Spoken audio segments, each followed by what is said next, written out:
कहानी की शुरुआत में हम डैनबी नाम की एक लड़की को देखते हैं जो काफी परेशान सी लग रही थी। वो मन ही मन दुआ करने लगी कि बस किसी भी तरह मैं गायब हो जाऊं यहाँ से। तभी उसकी नजर एक खड्डे पर गई जिसमें बारिश का पानी भरा हुआ था। डैनबी ने पास जाकर देखा तो उसे पानी में कुछ लोग अजीब से कपड़े पहने हुए नजर आए। वो सब बारिश के लिए दुआ कर रहे थे। उन लोगों का कहना था कि पिछले 3 साल से बारिश नहीं हुई, लोग सूखेपन की वजह से मर रहे हैं। तभी अचानक से डैनबी ने उस पानी में छलांग लगा दी और वो सीधा उस जगह पहुंच गई जहां वो लोग बारिश की दुआ कर रहे थे। डैनबी उन सबको देखकर हैरान हो गई। उन लोगों से पूछने लगी कि तुम कोई राजा रानी वाले सीरियल की शूटिंग कर रहे हो ना? लेकिन वहाँ मौजूद राजा को उसकी हरकतें बहुत अजीब लगी। वो थोड़ा घबरा गया और गुस्से से पूछने लगा कि तुम कोई चुड़ैल तो नहीं? डैनबी ने थोड़ा घबरा कर कहा कि मैं कोई चुड़ैल वड़ैल नहीं हूँ, 12वीं क्लास में पढ़ने वाली एक बच्ची हूँ। इतने सालों में भाषा बहुत बदल जाती है। उसके बोलने के तरीके से लोगों को लगा कि शायद ये कोई जादुई मंत्र पढ़ रही है और वो लोग और भी ज्यादा डर गए। तभी कुछ सिपाहियों ने उसे तलवारों से घेर लिया। जब डैनबी को पता चला कि ये तलवारें असली हैं तो उसने बातें बनाना शुरू कर दिया, क्योंकि इस काम में तो वो माहिर है। उसने कहा कि मुझे पता है मैं यहाँ क्यों आई हूँ, ताकि मैं बारिश को यहाँ तक ला सकूं। ये सुनते ही सब लोगों ने उसके सामने गर्दन झुका ली। उसने कहा कि ये मंत्र 50 बार दोहराना, ठीक है? और 50 बार उसकी बताई उल जलूल बात को दोहराने के बाद जैसे ही उन लोगों ने अपनी गर्दन उठाई, डैनबी वहाँ से गायब हो चुकी थी। वो भागते भागते एक ऐसी जगह पहुँच गई जहाँ चारों तरफ धार्मिक कपड़े लटके हुए थे। वो अपने कपड़े बदल कर सबके साथ चलने लगी और जाकर आराम से एक जगह बैठ गई। राजा वहाँ पर लोगों को समझा रहा था कि हमें आलतू फालतू चीजों पर भरोसा करना बंद करना होगा। अगर हमें अपने राज्य के भविष्य को सुधारना है तो हमें साइंस और मैथ्स के ऊपर काम करना होगा। तभी एक प्रीस्ट ने कहा कि ये सब कुछ बकवास है। ये साइंस की मदद से हम कभी कुदरत को समझ नहीं पाएंगे और बारिश न होने की एक ही वजह है, भगवान राजा से नाराज है। अगर बारिश करवानी है तो राजा को रानी के साथ एक खास रस्म पूरी करनी होगी। डैनबी इस मीटिंग में आराम से सो रही थी। तभी उसने देखा कि उसका फोन उसके पास नहीं है, तो वो उसे ढूंढने बाहर चली गई। लेकिन राजा के खास सिपाही साइतो ने उसे पकड़ लिया और राजा के पास ले गया। जब तक राजा वहाँ पर आता वो सोचती रही कि अगर बारिश हो जाए तो मैं वापस अपने घर जा सकती हूँ। लेकिन फिर उसे याद आया कि पिछले 3 साल से तो बारिश ही नहीं हुई यहाँ पे। राजा ने कहा कि इस लड़की ने हमें पागल बनाने की कोशिश की है, इसे जीने का कोई हक नहीं है। ये सुनकर डैनबी राजा से अपनी जान की भीख मांगने लगी। उसने कहा कि मैं तो बस एक स्टूडेंट हूँ सर, मुझे तो छोड़ दो। गलती से मैं फ्यूचर से यहाँ पे आ गई, मुझे नहीं पता कैसे। अपनी मौत को सामने देखकर डैनबी के आगे उसकी जिंदगी घूमने लगी कि कैसे वो यहाँ तक पहुँच गई।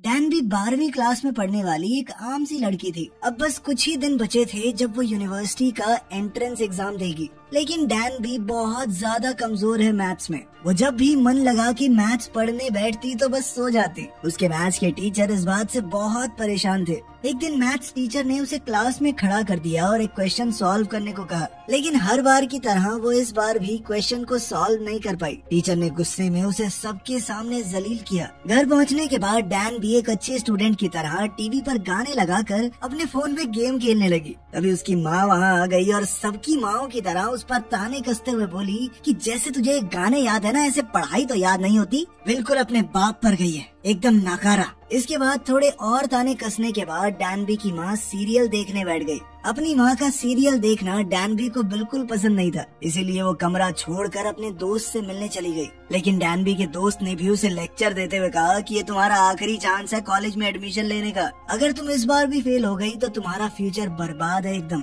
अगली सुबह डैनबी देर से उठी और एग्जाम के लिए भागने लगी। आज वही मेन एग्जाम था। तभी उसकी माँ ने उसे हिम्मत देते हुए कहा कि तुम अपना बेस्ट देना, देखना तुम्हें पक्का अच्छी यूनिवर्सिटी में एडमिशन मिल जाएगा। डैनबी बहुत परेशान थी। सबसे ज्यादा चिंता तो उसे मैथ्स की थी। वो एग्जाम सेंटर पहुंचने तक बस में भी पढ़ती रही। जैसे ही बस रुकी तो बाहर बारिश होने लगी। वो जल्दबाजी में अपना छाता लाना भी भूल गई थी और जल्दी से भीगते हुए एग्जाम सेंटर की तरफ भागने लगी। जैसे ही वो एग्जाम सेंटर के बाहर पहुंची उसकी धड़कनें और तेज हो गई। वो इस एग्जाम के लिए बिल्कुल तैयार नहीं थी तो उसे अब पैनिक अटैक्स आने लगे। फेल होने के डर से वो वहाँ से भाग गई। डैनबी बारिश में ही बैठी रही। तभी उसे वो गड्ढा दिखा जिसमें कूद कर वो यहाँ आई थी। डैनबी ने राजा को साबित करने के लिए कि वो फ्यूचर से आई है, हिस्ट्री के बारे में चीजें बतानी शुरू की। लेकिन अफसोस बात नहीं बनी। फिर उसने थोड़ा दिमाग लगाकर झूठ कह दिया कि मैं मैथ्स में बहुत अच्छी हूँ। तभी राजा ने तलवार नीचे कर ली और कहा कि साबित करके दिखाओ।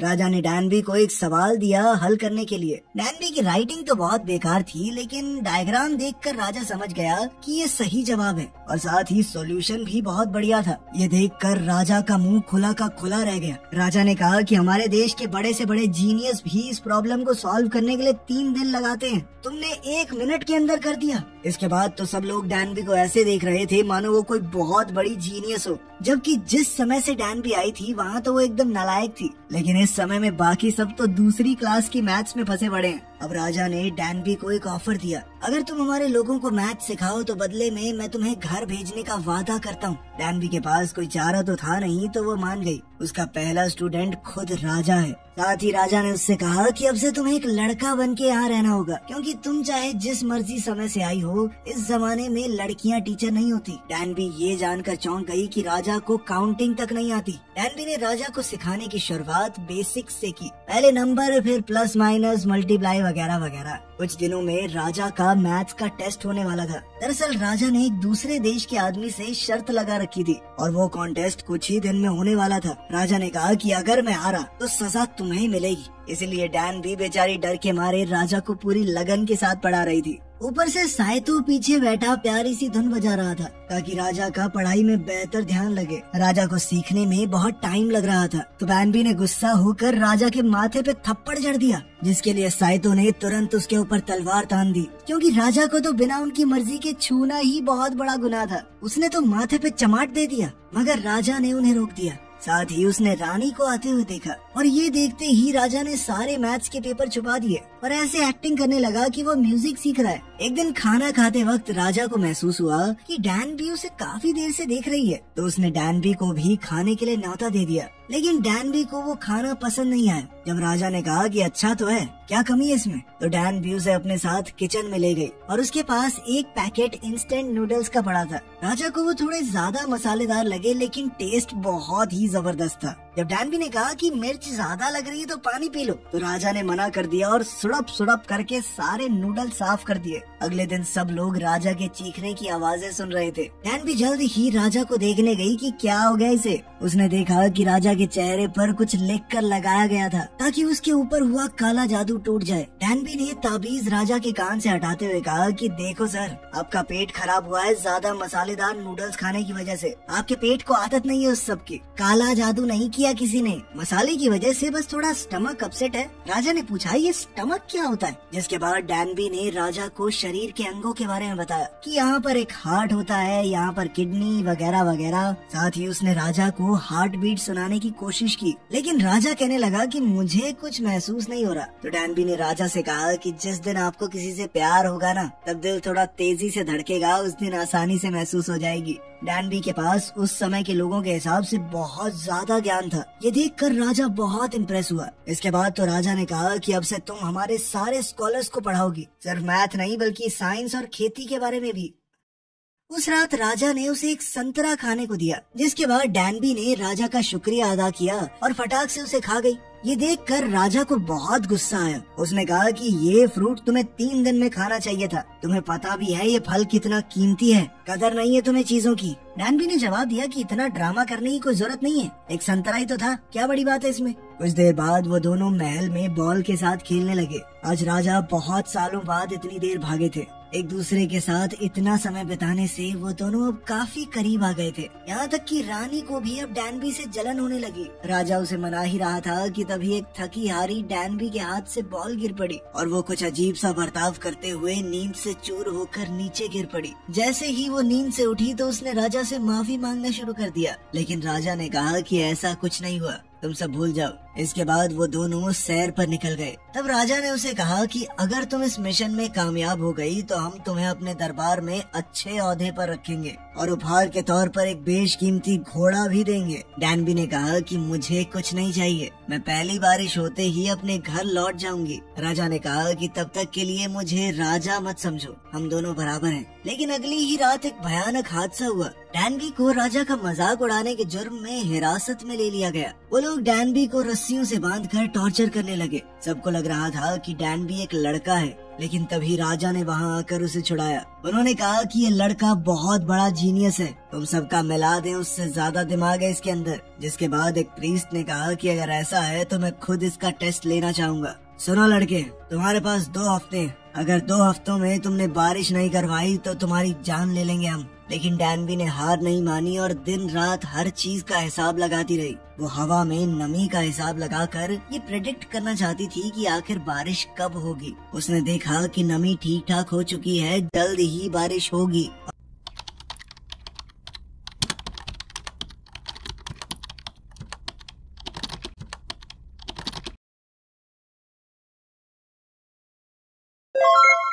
जल्द ही बारिश होगी। और कुछ दिन बाद सच में बारिश होने लगी। डैनबी के दिल में खुशी की लहर दौड़ पड़ी। डैनबी ने वैसा ही एक गड्ढा देखा जिसमें से होते हुए वो यहाँ आई थी। वो चाहती तो यहाँ से जा सकती थी, पर अब वो यहाँ से बिना राजा का काम पूरा किए नहीं जाना चाहती थी। उसने बारिश के पानी को मापने और स्टोर करने का तरीका बनाया था। तभी राजा को याद आया कि डैनबी तो पहली बारिश में चली जाएगी। वो भागते हुए डैनबी के घर के पास पहुंचा। वहाँ राजा ने देखा कि डैनबी एक जगह खड़ी रो रही थी। राजा उसकी मेहनत को देखकर बेहद खुश था। उसने डैनबी का हाथ अपने दिल पर लगाया, जो कि अब जोरों से धड़क रहा था, जिसका मतलब साफ था कि राजा उसे चाहने लगा था।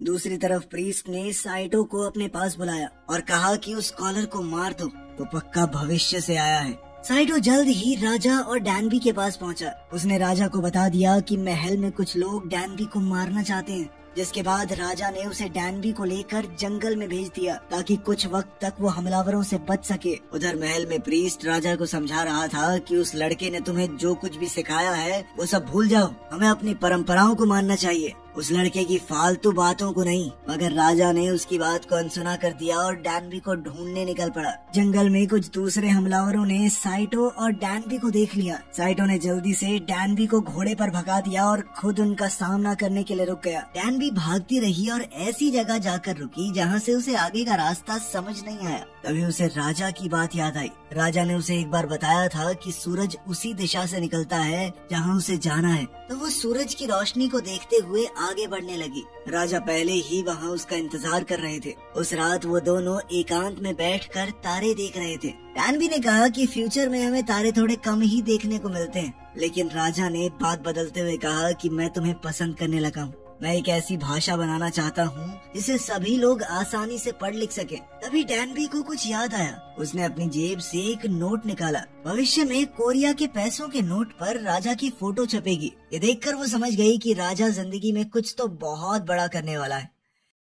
खैर अगले दिन जब वो उठी तो कुछ लोग डैनबी को दुल्हन की तरह सजाने लगे। उसे कुछ भी समझ नहीं आ रहा था कि उसके साथ क्या होने वाला है। दरअसल ये राजा की माँ के कहने पर हो रहा था। उन्होंने राजा और डैनबी को साथ में देख लिया था और राजा रानी के साथ साथ कई और भी लड़कियों को महल में रख सकता है। फिर बताया गया कि उसे राजा के साथ गुलू गुलू करने के लिए तैयार किया जा रहा है और अब वो राजा की पहली प्रेमिका बन जाएगी। डैनबी ये सुनते ही डर के मारे उन पागलों से दूर भाग गई। एक नौकर ने राजा को बताया कि डैनबी भाग गई है, जिसके बाद राजा गुस्से में उसे ढूंढने लगा। आखिरकार जब उसे डैनबी मिली तो राजा उसका हाथ पकड़कर उसे खींचता हुआ अपने बेडरूम में ले गया। डैनबी खुद को बचाने लगी। तुमने तो कहा था कि हम बस दोस्त बन के रहेंगे, मैं अभी सिर्फ 19 साल की हूँ, ठीक है, जोर जबरदस्ती मत करना मेरे साथ। ये सुनकर राजा ने कहा कि हाँ तो बड़ी हो तो गई हो, 3 साल हो गए तुम्हें बालिग हुए, बच्ची नहीं हो तुम, और वैसे भी मैं तुम्हारे साथ कोई जबरदस्ती नहीं करने वाला। ये सब मेरी माँ का किया धरा है, इसमें मेरा कोई हाथ नहीं है। लेकिन अभी हमें यहाँ साथ ही रहना होगा।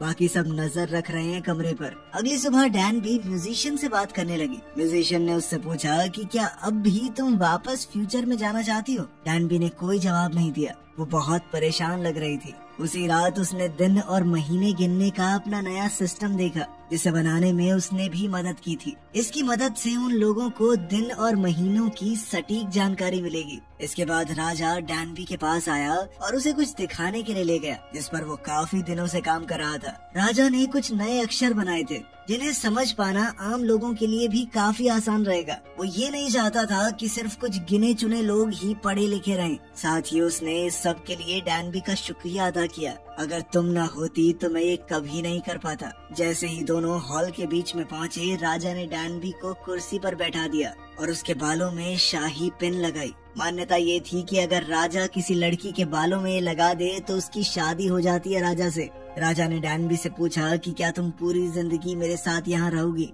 डैनबी ने रोते हुए कहा कि मैं चाहकर भी ऐसा नहीं कर सकती। मैंने खुद से वादा किया है कि पहली बारिश होते ही मैं घर चली जाऊंगी। मेरी माँ मेरा इंतजार कर रही है, वो क्या करेंगी मेरे बिना, अकेली पड़ जाएंगी। जिसके बाद राजा ने बड़े प्यार से कहा, तो तुम एक बार जाओ वापस, लेकिन फिर आ जाना अपनी माँ से कहकर, फिर हम दोनों यहाँ साथ रहेंगे। लेकिन डैनबी ने फिर से उसे ठुकरा दिया। राजा को बहुत गुस्सा आया। उसने कहा कि हाँ ठीक है, भविष्य आज के इस राज्य से बहुत अच्छा होगा। यहाँ सब लोग अनपढ़ हैं, बीमारियाँ फैलती हैं, तुम्हें वहीं होना चाहिए। ये कहकर राजा एक दिल टूटे आशिक की तरह वहाँ से चला गया। डैनबी हॉल में खड़ी उसे देखती रही। तभी अचानक पीछे से किसी ने डैनबी के सर पर डंडे से वार किया और उस पूरी बिल्डिंग को आग लगा दी। जब राजा को महसूस हुआ कि कुछ तो गड़बड़ है, तो वो अपनी जान पर खेलकर डैनबी को बचाने के लिए भागा।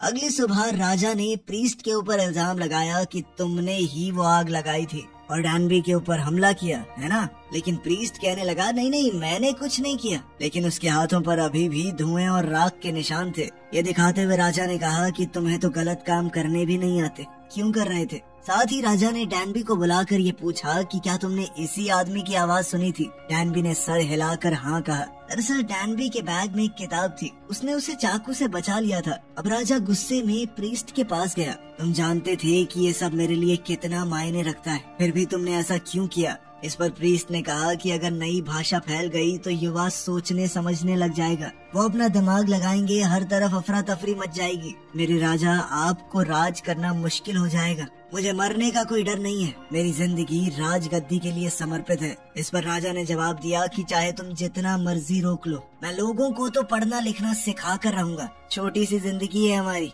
आगे जाकर जिस दुनिया में हम होंगे ही नहीं, उससे डरना कैसा? लेकिन प्रीस्ट पर इस बात का कोई असर नहीं हुआ। वो घुटनों के बल गिर गया और कहा कि आपके मन में जो सजा आए मुझे दीजिए। खैर कुछ समय बाद बादल छा गए और हल्की बारिश होने लगी। डैनबी ने महल में सबसे अलविदा कहा। राजा ने पूछा कि क्या मैं तुम्हारे साथ दूर तक चल सकता हूँ? डैनबी ने हाँ कहा और राजा उसे अपने घोड़े पर बैठाकर एक झील के किनारे ले गया, जहाँ से वो अपने घर लौट सकती है। वो झील में कूद गई और उसने अपने आप को नीचे जाने दिया और कुछ देर बाद वो फिर से अपनी दुनिया में लौट गई। उसने देखा कि अभी कुछ ही सेकंड बीते थे, अभी भी वो एग्जाम दे सकती है, समय है उसके पास। वो दौड़ती हुई एग्जाम हॉल की तरफ गई। टीचर उसका इंतजार कर रहे थे। एंट्रेंस एग्जाम अभी शुरू ही हुआ था। वो अपनी सीट पर बैठ गई और टेस्ट देना शुरू किया। उस दिन जब वो घर आई तो अपनी माँ को देखकर उनसे लिपट गई, उन्हें जोर से गले लगा लिया। डैनबी अब पूरी तरह बदल चुकी थी। खैर कई महीने बीत गए और एक दिन जब वो स्कूल से बाहर निकली तो फिर से बारिश होने लगी। तभी किसी ने उसके सर पर छाता रख दिया। उसने देखा कि जिसने उसके ऊपर छाता किया था वो बिल्कुल राजा जैसा दिखता है। लड़के ने कहा कि तुम्हारा छाता बस में गिर गया था, ध्यान रखा करो, ऐसे तो भीग जाओगी। वो दोनों यूं ही मुस्कुराते हुए एक दूसरे को देखते रहे। ये थी आज की कहानी। अगर पसंद आए हो तो लाइक करें, सब्सक्राइब करें और सिने प्रो इनसाइट के साथ हर कहानी का असली राज जानें।